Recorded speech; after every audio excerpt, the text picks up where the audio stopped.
Je ne sais pas pour vous, mais j'éprouve une certaine lassitude à expliquer sans cesse pourquoi je n'ai pas la solution à la demande. J'ai décidé de prendre quelques instants dans cet élan de bonté qui me caractérise pour clarifier la réponse que je n'ai pas. De plus, cette chronique fera du pouce à la dernière chronique où je parlais des protocoles versus scripts en hypnose et en marketing. Alors, avez-vous déjà entendu ou posé cette question? Combien de séances il faudra pour résoudre ma problématique? Ou alors, combien de temps faudra-t-il pour que la clientèle réponde à mon offre? La réponse, elle est très simple. Je vais vous la donner. Franchement, je ne sais pas. Il y a tellement de paramètres à prendre en compte pour définir le temps qui sera nécessaire pour l'atteinte de l'objectif. Tout d'abord, les techniques d'accompagnement ou de marketing sont basées sur des protocoles. Retournez voir la dernière chronique si vous avez besoin de mieux comprendre ce que je vais vous expliquer par la suite. Comme vous le savez maintenant, ce qui fera la différence est le script, le contenu qui permettra au client d'avoir une résonance de vie avec nos suggestions. Malgré tout, quels que soient nos protocoles, nos scripts ou l'intérêt que peut porter notre client, il s'agirait de savoir où il en est dans son engagement et à quelle étape de notre protocole il se situe. Il est habituel de trouver trois sortes de clients. Celui qui nous consulte parce qu'on lui a dit que nous pouvons l'aider, mais qui n'a absolument aucune idée de ce que nous pouvons faire ou lui apporter. L'autre qui sait qu'il a besoin de nous, mais qui vient par acquis de conscience sans avoir l'intention de s'engager. Et puis il y a le dernier. Il a un objectif bien déterminé et il est prêt à tout mettre en œuvre pour avancer vers la solution. Lui, il est engagé. Déterminer le style du client nous permet déjà de gagner du temps et de l'énergie dans nos interventions et nous donne une idée de temps que demandera le processus pour ce client. Et puis ses connaissances. De même, reprenez les trois types de cette clientèle et demandez-vous à quelle étape du protocole que vous allez engager se trouve l'évolution, la connaissance, les recherches qu'a fait le client avant de venir nous rencontrer. S'il faut tout reprendre à zéro, ce sera plus long. Et si le travail a déjà été commencé, il faudra peut-être moins de temps. En marketing, l'évolution des protocoles suit les nouvelles technologies et la rapidité de la propagation des buzz sur les réseaux sociaux. En hypnologie, la propagation des nouveautés se fait par la création de nouveaux schémas neuronaux.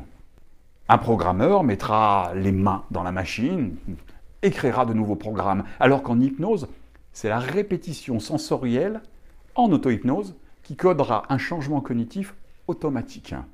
Vous connaissez tous la théorie des 21 jours qui dit qu'en faisant des efforts répétés pendant 3 semaines, cela permet de continuer plus facilement dans ce nouveau schéma que de faire machine arrière et de reprendre les anciens schémas. Je n'ai pas trouvé d'écrit scientifique, mais tout laisse à penser que 21 jours ne sont qu'un début. Tout vient du docteur Maxwell Maltz, un Américain. Dans son livre Psycho-cybernétique, qui fut le premier à signaler la règle des 21 jours afin de changer une habitude. Dans les années 60, le docteur Maltz était un célèbre chirurgien esthétique, féru de psychologie. Il s'était rendu compte qu'après une intervention chirurgicale corrective, il fallait un minimum de 21 jours pour que le patient accepte sa nouvelle image et se reconnaisse dans le miroir. Il ne tarda pas à propager que cette règle des 21 jours s'appliquait également à tout changement qu'un individu souhaitait entreprendre. Cela me semble un raccourci un peu incisif. Me permet donc d'émettre de grandes réserves sur cette théorie, car elle ne prend pas en compte les cartes cognitives spécifiques de chaque individu. L'encodage de nouvelles perceptions est un processus physiologique qui demande de la répétition d'émissions de molécules afin de construire sur du long terme un schéma intrinsèque, automatique. Un nouveau comportement s'installe par l'ouverture sensorielle des possibilités, des changements de croyances et l'atteinte perçue de la récompense obtenue ou à obtenir.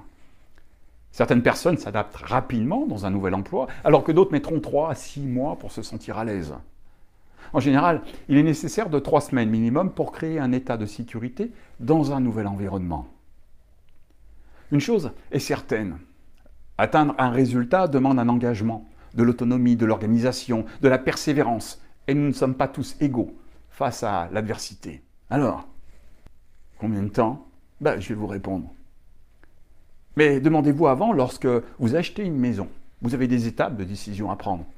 Le lieu, le style de la maison que vous voulez, la taille de la maison. toutes ces exigences que vous avez pour votre maison, le prix, le crédit, les banques. Vous n'achetez pas votre habitation avant d'avoir parcouru toutes ces étapes. Donnez le temps au temps et donnez-vous les moyens dans votre engagement. Alors, pour répondre à votre question, sortez vos machines à algorithme et entrez les codes que je vais vous donner suivants. Engagement du client, plus discipline du client, plus connaissance par le client de sa problématique, plus le temps où il a recherché les solutions avant de vous contacter, plus les moyens qu'il se donne, plus le temps qu'il s'accorde pour atteindre son objectif. C'est pas fini. Rajoutez tout ce qu'il est par ses cartes cognitives et ses particularités.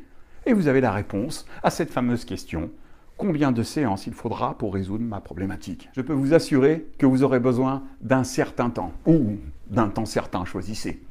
Le temps n'accepte pas que l'on fasse les choses sans lui. Si vous voulez approfondir vos connaissances dans cet hyperespace qu'est la perception individuelle de l'être humain, alors adhérez à la communauté Connexion Humaine. Et vous apprendrez à écouter pour avoir la réponse aux questions que vous ne vous êtes pas encore posées. Je vous remercie d'avoir pris le temps de m'écouter. N'hésitez pas à mettre un petit message, puis faites-le savoir et surtout, faites confiance à la partie qui sait.